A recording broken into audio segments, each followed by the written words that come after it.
शामिल होंगे और पूर्णतः भारत बंद कराने का काम करेंगे। तो इनको मोदी जी को इस बार पक्का इनकी औकात अगर किसान ने याद नहीं दिलाने, ये क्योंकि अब देखिए ना विपक्ष की कोई भूमिका, ना किसान संगठनों की कोई भूमिका, इसका असर पूरे भारत में पड़ेगा। तो ये किसानों के लिए लड़ते सरकार में रह के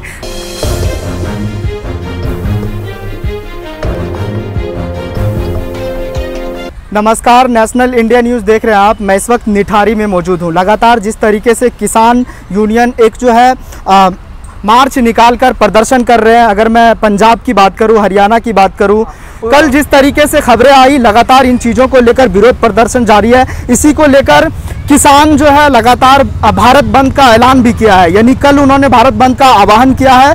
इसी को लेकर आज हम कुछ किसान से बात करेंगे, उनसे जानने की कोशिश करेंगे कि वो इसको किस तरह से देखते हैं, उनकी क्या राय है। सर, बहुत बहुत स्वागत है आपका नेशनल इंडिया न्यूज़ चैनल पर। आपका नाम? मेरा नाम चौधरी बाली सिंह है।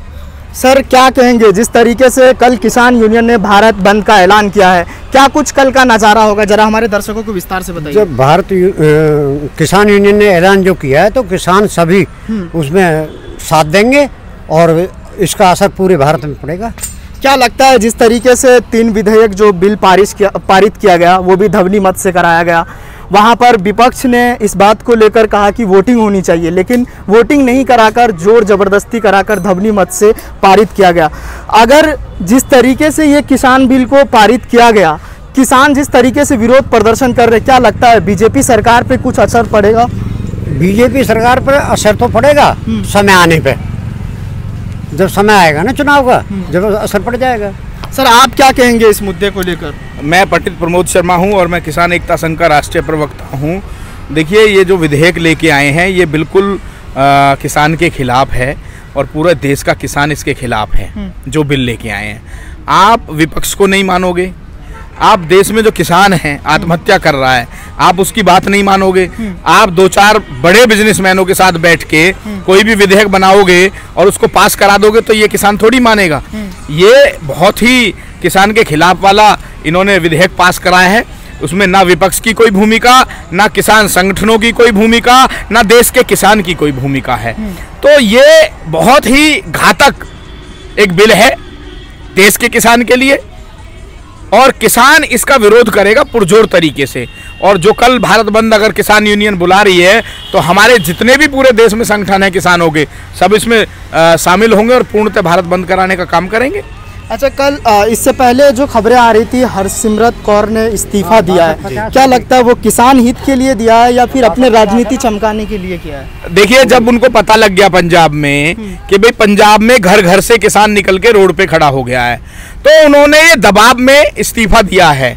अगर इनको मोदी जी इतने अच्छे लग रहे थे तो ये किसानों के लिए लड़ते सरकार में रह के, लेकिन वो नहीं लड़े। तो ये भी एक चाल है कि भाई अपने आप को सेव कर लो, यहाँ से निकल जाओ।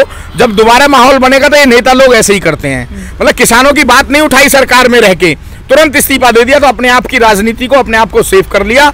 लेकिन किसान ने इसको देखा कि बड़ी बेबाकी और चालाकी से इन्होंने अपने आप को क्विट कर लिया सरकार से, और आने वाले समय में वो फिर से चुनाव में खड़े हो जाएं, कहेंगे कि भाई हमने तो इस्तीफा दिया था। तो एक अपने लिए मासूमियत का एक चेहरा इन्होंने बना लिया। लेकिन ये बड़े बड़े घाक किस्म के लोग हैं, इनको सरकार में रह के मोदी का विरोध करना चाहिए था, इस विधेयक का इनको विरोध करना चाहिए था।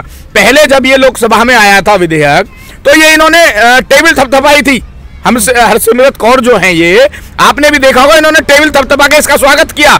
आज इनको ऐसी क्या आपत्ति आई कि इन्होंने लिया और तुरंत इस्तीफा दे दिया? इन्होंने देख लिया कि पूरे पंजाब का, हरियाणा का और बहुत सारे राज्यों वो का। तो कहती हैं कि हमने किसान हित में इस्तीफा दिया है, हमारी मांगे नहीं सुनी जा रही थी। भाई साहब, मैं बता तो रहा हूँ, लोकसभा में आप सब लोगों ने, पूरे देश ने देखा इनको कि जब ये विधेयक लेके आए, यही वाला जो पास हुआ है राज्यसभा में जाके, तो इन्होंने मेजें थपथपाई। तो कैसे मान ले भाई? इन्होंने पहले सहमति जता दी, लेकिन आज पंजाब में विरोध होता है इनका, इनके विधेयक का, तो इन्होंने अपने आप को इस्तीफे से क्विट कर लिया। ये अपनी राजनीति को बचा रहे हैं और कोई इसमें कोई नहीं है चाल। अच्छा, वरना ये मोदी जी के साथ रहते और उनसे लड़ाई करते कि भाई ये गलत है, हम इसका विरोध करते हैं, हम आपके साथ में सहयोगी पार्टी के रूप में काम कर रहे हैं पिछले 6 साल से, तो आप इसको इस पे किसानों की राय बनाइए, पूरे देश के किसान यूनियनों की राय बनाइए। लेकिन नहीं कहा इन्होंने, ये सिर्फ अपनी राजनीति को बचाने के लिए उन्होंने इस्तीफा दिया। अच्छा, मौजूदा सरकार कह रही है कि ये जो बिल पारित हुआ है वो किसान हित में है। मैं आपको बता दूं कि ये बिल्कुल भी किसान के हित में नहीं है। किसान के हित में इसलिए नहीं है कि देखिए मंडी में जो आड़ती होते हैं ना, वो इतना दमन करते हैं किसान का, तो अब तो बहुत बड़े घराने इसमें आने वाले हैं, अडानी अंबानी जैसे लोग, और बहुत सारे लोग हैं, मैं नाम लूंगा तो ऐसा लगेगा कि भाई मैं उनका विरोधी हूं। मैं उनका विरोध नहीं कर रहा, वो देश में व्यापारी हैं, बड़ा व्यापार करें, देश को संबल दें आर्थिक रूप से, लेकिन किसानों को संबल नहीं दे पाएंगे। ये सरकार किसानों के खिलाफ है। ये नोटबंदी लेके आए, उससे किसानों को फायदा हुआ, ये जीएसटी लेके आए, उससे क्या किसानों को फायदा हुआ, अब ये विधेयक लेके आ गए। ये आम आदमी और किसान की कमर को तोड़ने का काम किया जा रहा है। साजिश क्या है? साजिश ये है कि मान लीजिए अडानी और अंबानी से ये बहुत बड़ी बड़ी लैंडों को रेंट पे ले लेंगे किसानों से, अडानी अंबानी वहां पे ये पैदा करेंगे तो इनके अपने अपने स्रोत होते हैं, किसान फिर भी बेरोजगार रहेगा। किसान अगर वहां पैदा करेगा, ये उसको औने पौने दामों में खरीदेंगे, ये आप तय कर लो। अभी हमारा जो किसान है, भोला किसान है देश का, वो मंडी में जाता है, 1800 का सरकार ने गेहूं का रेट पास कर दिया, वो मंडी में जाता है तो उसको बताते हैं कि भाई ये गेहूं जो है ये तो भीग गया, या इसमें तो हवा निकल गई, ये तो दाना मरा हुआ है, इस टाइप की बातें करके उस किसान को बरगला देते हैं कि भाई नहीं, हम तो नहीं खरीद पाएंगे। उसका रेट 1400 कर देते हैं, 400 रुपए का मुनाफा आड़ती ले लेता है। अब कॉर्पोरेट जगत से लड़ने की बात आ जाएगी, मान लो पेमेंट नहीं होती तो वो क्या कर लेंगे बताइए आप? जैसे आपने माल खरीद लिया 10,000 करोड़ रुपए का, अडानी ने खरीद लिया, गेहूं, चना, आटा, उड़द दाल, ये सब चीजें जो हमारे देश में किसान पैदा कर रहा है, तो उसके बाद में जब 10,000 करोड़ किसानों को बकाया हो जाएगा, आप गन्ने किसानों की आपको पता है उनका कितना हनन होता है, वो माल डाल देते हैं, उनको 1-2 साल तक पेमेंट नहीं होती है। तो ऐसे ही होने वाला जैसा चीनी मिलों में हो रहा है धोखा किसानों के साथ, इस तरीके से ही देश में अडानी अंबानी किसान का हाल करने जा रहे हैं। माल देना पड़ेगा, मजबूरी, अगर हम पैदा कर रहे हैं अपनी 20 बीघे जमीन में गेहूं, तो हमें वो कहीं तो देना पड़ेगा, मंडियां खत्म हो जाएंगी, हमें जाके देना पड़ेगा, हमें सस्ता मिले महंगा मिले, हमें देना उसी को पड़ेगा। उन्होंने कहा 10 दिन बाद पेमेंट हो जाएगी, वो चेक बना के दे देंगे। मान लो किसान का वो चेक पास नहीं होता तो केस लड़ने में कितना समय व्यतीत हो जाएगा, कहां से किसान पैसा लेके आएगा? तो ये बहुत बड़ा धोखा इस विधेयक को लाके इन्होंने मोदी जी ने किया है, और देश इनको देख रहा है। आज तक इनकी जनता के लिए, किसान के लिए, गरीब के लिए, मजदूर के लिए या जवान के लिए कोई भी योजना आप मुझे ऐसी बता दीजिए कि जिससे देश का बड़ा कोई ऐसा मैसेज गया हो कि भाई ये आम आदमी के लिए लेके आए हैं। ये नोटबंदी लेके आए, वो फेल हो गई, ये जीएसटी लेके आ गए, वो फेल हो गई। इन्होंने पता नहीं कितने विधेयक लोकसभा राज्यसभा में पास करा दिए बिगर विपक्ष के। जो विपक्ष को नहीं मानता वो देश के किसान को मानेगा? जो जनता चुन के, विपक्ष में भी तो चुन के जाता है ना जनता के माध्यम से लोकतंत्र में, ये उसको नहीं मान रहे, तो ये कैसे किसान को मान लेंगे? कैसे हम इन पे विश्वास करें, या देश का किसान इन पे क्यों विश्वास करे? नहीं तो प्रदर्शन मसले का हल नहीं हो सकता। प्रदर्शन करके क्या लगता है, प्रदर्शन अगर किसान यूनियन करते हैं या किसान एकता करते हैं तो इससे मांगे सुनी जाएगी? देखिए भाई साहब, बिगर आवाज उठाए तो कुछ नहीं मिलता। जब छोटा बच्चा होता है 5 साल का, 3 साल का, 1 साल का, तो जब रोता है माँ उसको दूध पिलाती है ना?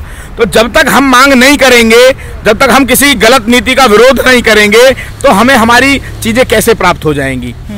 किसान को हमेशा सरकार ने पीटा है। आपने कभी सुना है इस देश के अंदर कि किसान ने सरकार को पीटा है? आप बता दीजिए। आजाद भारत की मैं बात कर रहा हूं, पहले तो बहुत सारे उल्टे सीधे शासक हुआ करते थे। आजाद भारत में आप मुझे बताओ, कभी आपने इस देश के अंदर ये सुना हो कि भाई सरकार को किसानों ने पीट दिया? हमेशा आप यही सुनते हो कि सरकार ने किसान को पीट दिया। किसान पिटता आया है, और ऐसे अगर प्रधानमंत्री देश के होते रहेंगे, किसान हमेशा पिटेगा, क्योंकि जो सीधा व्यक्ति होता है ना, उसको कोई भी थप्पड़ मार देता है। तो इस देश का किसान जो है बहुत सीधा सरल है।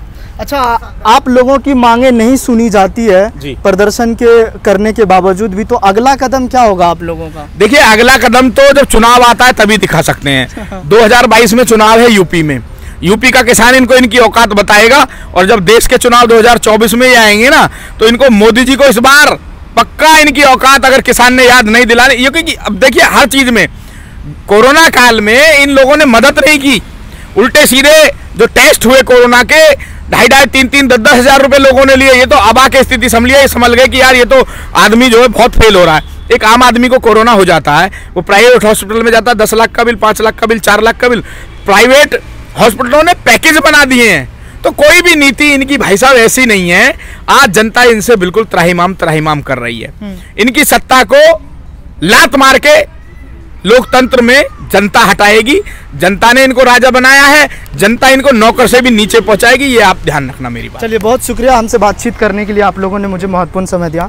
तो ये थे हमारे साथ कुछ किसान थे जिन्होंने सभी सवालों के जवाब बारीकी अंदाज में दिए, जिनका साफ तौर पे कहना है कि जिस तरीके से प्रधानमंत्री नरेंद्र मोदी किसानों के विरोध कानून जो पारित कर रहे हैं वो कहीं ना कहीं किसान हित में नहीं है। किसान को कहीं ना कहीं गला दबाया जा रहा है, गला घोटा जा रहा है। नोएडा की निठारी से नेशनल इंडिया न्यूज़ के लिए सद्दाम करीमी की ये रिपोर्ट। सब्सक्राइब नहीं किया है तो प्लीज़ सब्सक्राइब कीजिए और ताज़ा अपडेट पाने के लिए बेल आइकन को दबाना ना भूलें।